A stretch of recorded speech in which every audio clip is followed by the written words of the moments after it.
DVD Era TV back at y'all with another one live from the dirty section of YouTube. Today we gonna talk about the time Fat Joe and TS ran down on Young Buck in Chicago. Now let's get into it.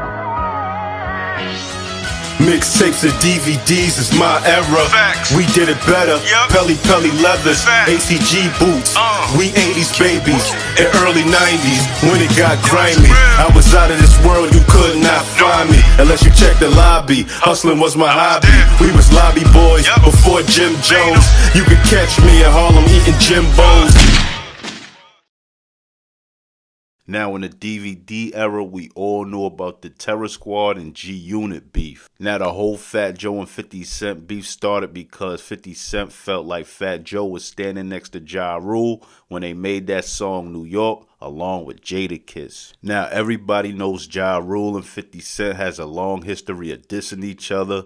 Now on 50 Cent's sophomore album, he has a song called Piggy Bank where he dissed Fat Joe and Jadakiss for making the New York record with Ja Rule. Now Fat Joe responded to 50 Cent diss record Piggy Bank with a record called My Fofo. Now after Fat Joe and 50 Cent made their diss records towards each other, these two would continue to take shots on mixtapes and DVDs getting at each other. Now during the whole G-Unit and Terror Squad beef, it was a few times they ran into each other where things could have got ugly. Like the infamous 2004 Vibe Awards where Young Buck allegedly stabbed up one of Suge's homeboys trying to attack Dr. Dre. Now at that same award show, Fat Joe would get on stage and take shots at the whole G-Unit camp. Now supposedly Tony Yayo was out and about and he ran into Pistol Pete where things could have got ugly. And also in Miami, Tony Yayo had a standoff with DJ Khaled and his guys, what could have led to a shootout. Now in March 2008, Fat Joe dropped his 8th solo studio album for Elephant in the Room,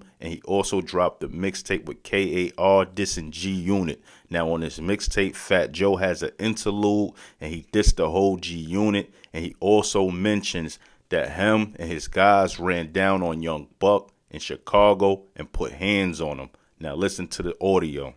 Young Buck, don't act like we ain't catch you in two-piece. You in Chicago ain't want to blow your spot up, but you been trying to diss Pistol Pete lately. Now in that audio right there is basically Fat Joe saying they seen Young Buck, they ran down on him in Chicago and two-pieced him. Now the reason they didn't say anything is because Young Buck must have copped the police saying he was leaving G-Unit. But anyway, let's get into some more audio. You know the Outlaws called me to squash that beef. You had the whole world calling me, talking about you ain't gonna be down with G-Unit. Yeah, so that's what it is basically. Basically, they seen him, ran down on him in Chicago, two-pieced him. And, you know, since he said he was leaving G-Unit, I guess they felt they was going to hold it down for him because he was trying to leave and distance himself from them.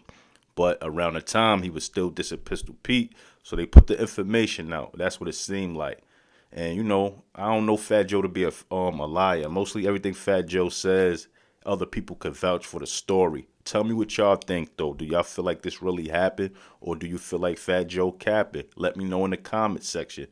But anyway, this was just a quick little video for my supporters that appreciate hearing these old hip-hop stories, these vintage hip-hop stories that's very interesting, or old news, as y'all say in the comment section. But anyway, if you appreciate these classic hip-hop stories, tell a friend and tell a friend about my page. Like, comment, subscribe, and hit that notification bell. And I'm out.